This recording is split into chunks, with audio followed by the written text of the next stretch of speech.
Today we're going over the monthly banner for April 2026 in Fire Emblem Heroes. We'll talk about the 2 new units and briefly cover the 10 other units on the banner. First up, Sacred Stones has no legendary or mythic candidates left, so they're making one up for legendary Lyon. Kinda like legendary Black Knight, this is definitely a post-death Lyon, although his quote from the trailer is his last line if you challenge him at Ephraim. Funnily, there's a couple Ephraims on this banner, kinda. Now, as a unit, Lyon is a green infantry mage and an earth legendary with bonus attack. He is very bulky with little speed. For old skills, Lyon will come at Comet and pulse deploy to eventually charge it up. Very fitting for a dude who tried to prevent a future disaster. Now Lyon has the Stark Naglfar, which at start of turn and after acting inflicts attack Shackle, Red Shackle, and Discord on closest foes plus anyone within 2 spaces. Lyon will get his Raven Tome effect for weapon triangle advantage against colorless foes. He also has Slaying. From his dual ult, as combat begins, Lyon inflicts instant damage equal to X% of the greater of the foes or Lyon's attack stats. If Lyon faces a blue foe, like Ephraim, or a colorless foe, or just a Lyon has higher res than the enemy, then X is equal to 40% attack. Otherwise, X would be 20%. For other effects, Lyon will get plus 16 attack, defense, and res in combat. He deals 25 true damage and gets 15 flat DR. Generally speaking, nothing too crazy here. Debo support, Raven Tome effect, and Lyon brings his high instant damage effect. Breath of Life 4 type healing can really counter instant damage, but if you don't have that kind of healing, then Lyon will chunk you out before anything else. Lyon's unique A skill is Slate Illusion. At start of either phase, grant Anathema and Creation Pulse statuses to Lyon allies within 2 spaces. Lyon will get plus 10 flat attack, defense, and res. For his own fights, Lyon will also disable enemy savior skills. In Comet, instead of true damage, Lyon will get bonus attack equal to his max special cooldown count, times 3. He will get an extra 7 flat DR. Last, after initiating, Lyon inflicts the turn-ending status from his past ults. This time, he also applies Gravity and Share Spoils Plus. These 3 statuses will land on the foe with the highest speed within 3 spaces of the target, not including the target. To go with his turn-ending ability, Lyon can now grant an extra action if you take out the Share Spoils target. Lyon also stacks Anathema debuffs and Creation Pulse for cooldown. Dude inflicts 3 negative statuses from his weapon, so that's enough for the -2 cooldown for Comet.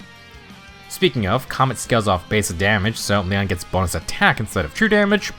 For cooldown, Comet times 3 will be 12 bonus attack. Lyon is getting flat stats for his Pulse Deploy C skill and his new B skill Attack and Res Unrest. For foes on the map with less flat res than the user at start of combat, those foes cannot heal during or after combat. They also get attack and res debuffs equal to the number of types of statuses on the map. If there are 7 different statuses, you get the max -7 attack and res. For the user, they get Conto 1 and inflict -4 attack and res in combat.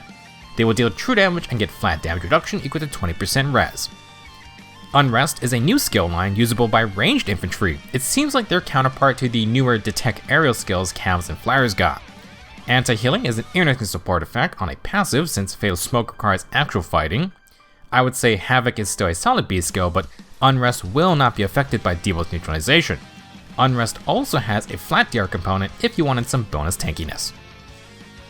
Overall, Legendary Lyon wants to be initiating to apply his turn-ending status later. If you end up killing the affected foe in the same turn, you get an extra action too. Lyon will have Slaying, and Comet plus Pulse Deploy grant -2 cooldown to itself every turn. This means he starts the fight with Comet on 2 cooldown, and Creation Pulse should pre-charge it if you avoid Scowl. Lyon would deal a good amount of base damage for Comet with his attack buffs and res debuff stacking. This is after Lyon chunks the enemy with his instant damage effect, plus Unrest will counteract instant healing at least a little. He will also avoid Savior, which is really good. Now, the main issue with this ult is that unlike his dual ult, this Lyon is on the ground with 2 movement. Getting into attack range could be a challenge, so bring mobility support for Lyon or use emblem rings like Celica or Lynn. On the defensive side, Lyon is slow, but he's got Comet's percent DR, flat DR, and a lot of attack debuffs. He can use the new Close Transcend for close counter. Enemies with friends, then Anathema stacking can get a bit wild. It will be tough if Lyon doesn't one-shot with Comet though. He'll have no percent DR for follow-up attacks, and he's probably not gonna double himself. In general, try not to let Lyon initiate first. If you can scowl him, then great, but he's still got a lot of instant damage potential, and that turn-ending status is a killer if you're not prepared. Our second new unit is Mythic Sombron. Has he found the Zero Emblem? We may never know. Now, Mythic Sombron is a colorless armored dragon and an anima mythic that boosts speed. I don't think we saw his stats, but you can assume Sombron will be the typical min-maxed slow armor. For old skills, Sombron has Armored Ice Cap for high special damage, great talent, and 40% DR with 2 activations. He also has Scowling Fighter, which would be good against Lyon if you win that reg check. Sombron's weapon is Fell's Surge. It has Sling, Distant Counter, and the usual adaptive damage versus ranged foes.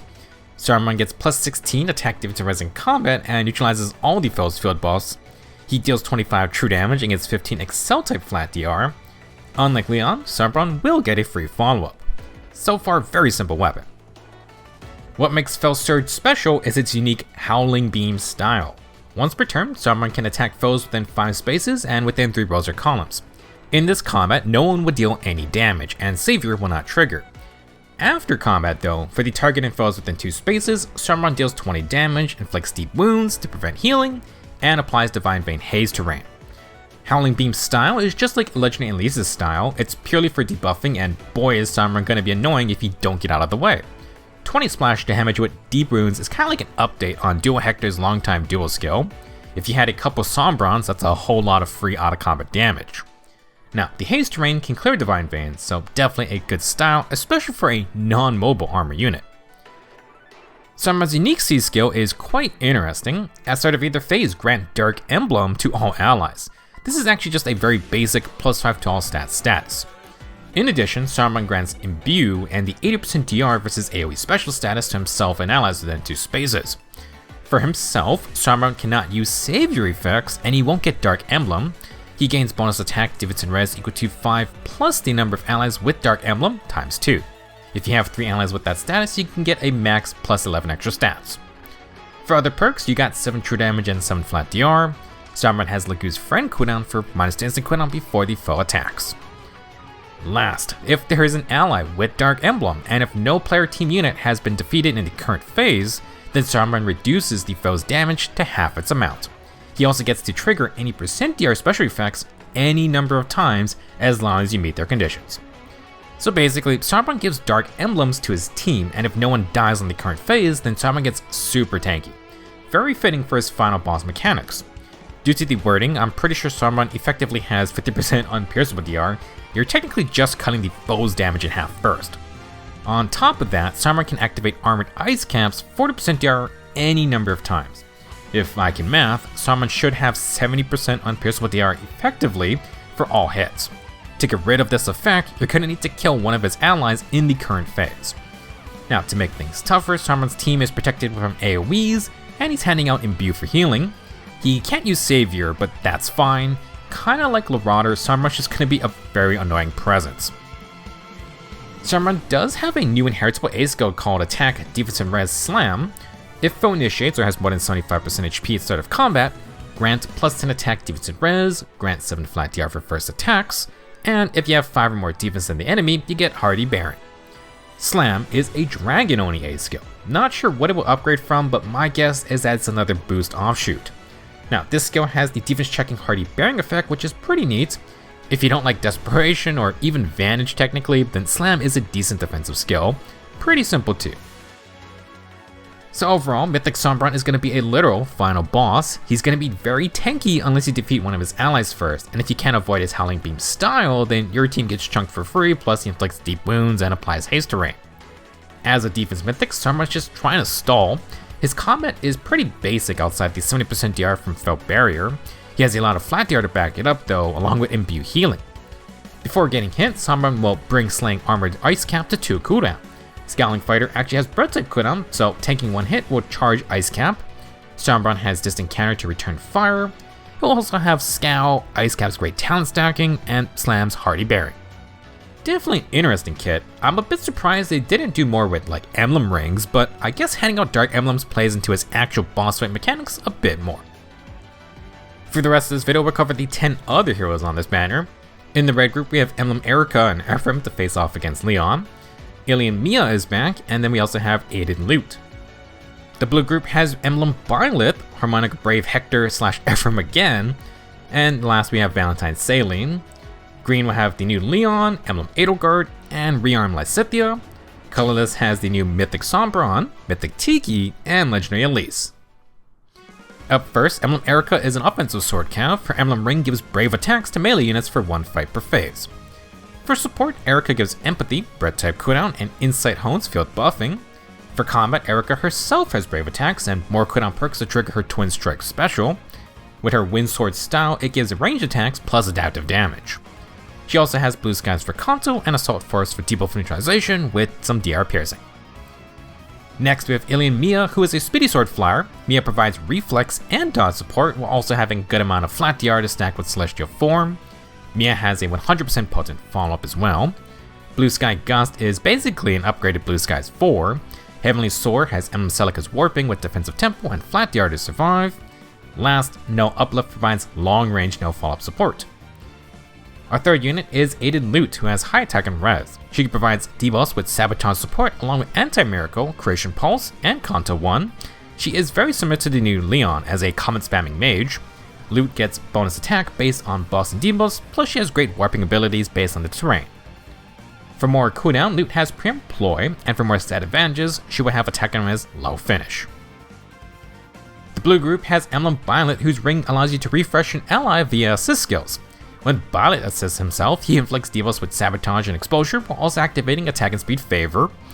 Blyeth is able to refresh a second ally if they're next to him, and he gets an extra action for himself. Now Blyeth can instruct allies with great talent stats, and his skill transfers in-combat stats based on allies with great talent. It also gets 5 true damage and flat DR, pretty good. For personal combat, Blyeth will work on pre-charging his Goddess Dance special. He has no guard and a 100% potent follow-up to eventually proc it. Last, Blyeth will have perfect attack and speed for a follow-up to get those doubles. Next, Harmonic Brave Hector and Ephraim are a bulky lance armor. This Hector provides defensive support including No Seed Disrupt, but he also gives the rare enemy phase desperation perk. Hector himself will utilize this with patience to always get a second attack. Assuming he attacks twice in a row, Hector has extra cooldown on his follow-up to trigger Armored Flare, which is just the defense version of Ice Cap.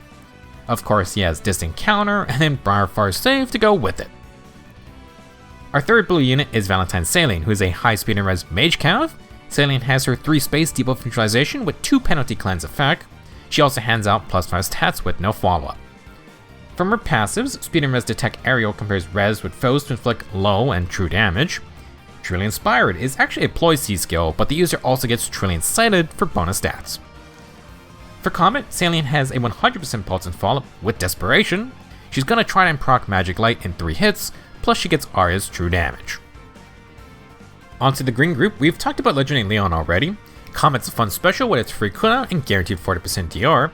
If you have high res units, Lyon can pass on the new attack and res Unrest and Pulse of Ploy. Joining Lyon is Emblem Edelgard, whose Emblem Ring grants an extra action after attacking for melee units. This Edelgard is an axe armor, but she also has Strat Assault to charge into battle. She inflicts Frozen support and has Patience to get a guaranteed follow-up. This Edelgard can get 2 extra actions from United Storm, assuming she initiates. To actually charge her special, Strat Flame will provide breath type cooldown and set the field on fire. The last green unit is Lysithea, who is another green infantry mage. Lysithea provides attack and speed buffing, preempt pulse, and 40% DR statuses. Arcane Suttengare's Mystery inflicts speed and res debuffs with Panic and Discord. This is the 4th gen Arcane Green Tone. For combat, Lysithea stacks a ton of true damage based on field boss and debuffs. She has no follow-up with a 100% potent follow-up, but can also pre-charge Logic with all her instant cooldown perks, including Creation Pulse. Logic is a mage special, but only gives % DR when initiating. If Lysithea can tank a hit, she could recharge Logic thanks to Conjuring Breath's cooldown and her potent follow-up. Last up, Colorless has Mythic Sombron. For new skills, you can get Attack Defense and Res Slam for dragons. Armored dragons can get Scowling Fighter, and armors in general can get Armored Ice Cap for 40% DR that activates twice. With a fast return, Light Mythic Tiki is back. She's a colorless armored dragon who can protect your team's statuses from units like Dual Thor or Mythic Loki. Tiki also hands out Breath type cooldown and Mart's Fire Emblem status. Her B skill does a res check with any foe to provide debuffing, true damage, and Omnibreaker support. For combat, Tiki has dragon effectiveness and can scale all first attacks. She has Distant Counter and Lagoose Friend cooldown to charge up that Ice Cap. Tiki's the only other unit with armored Ice Cap, so if you want that special, you got 2 shots in Colorless. For other skills, Tiki will have Higher Ground for Far Saving and Warp Bubble. Tiki also has the amazing Deluvio boost, but since she's a dragon, Sombron's new Slime skill is pretty tempting as well. Last up is legendary Elise, who is quite good to say the least. Elise's freeze style has a longer range than Sombron's style and inflicts flash, gravity, and isolation. With her C skill, Elise can also apply Undefended, Discord, and Haste to Rain. For even more support, Elise's staff will provide DR Piercing and Anti-Miracle. She has Ice Lock Plus and Speed and Red Shackle for even more assistance. To have some personal combat threat, Elise has no guard and Potent, which will work during that freeze style to charge up Windfire Charm. Attack and Speed Aria will tack on more true damage for that damage healer special. That will be it for this month's double banner. Lyon is kicked from Mortis out for a new final boss friend. For Engage's final boss fight with Sombron, he did use the Demon King as a dark emblem, but since Lyon is so attached to him, this should still work as a thematic battle map. At least it's less random than for Mortis and Goto. Good luck for those that are summoning. I just managed to get to 200 orbs myself, and well, there it goes. It is so bad when Sacred Stones has an early new heroes banner because for the rest of the year I just start impulse summoning a lot. I really should save for a potential new Ephraim ult. I hope he's red this time. That would be kind of funny based on this Lyon's slight dig at all his blue forms. Anyway, thank you for watching, and I will see you in the next video.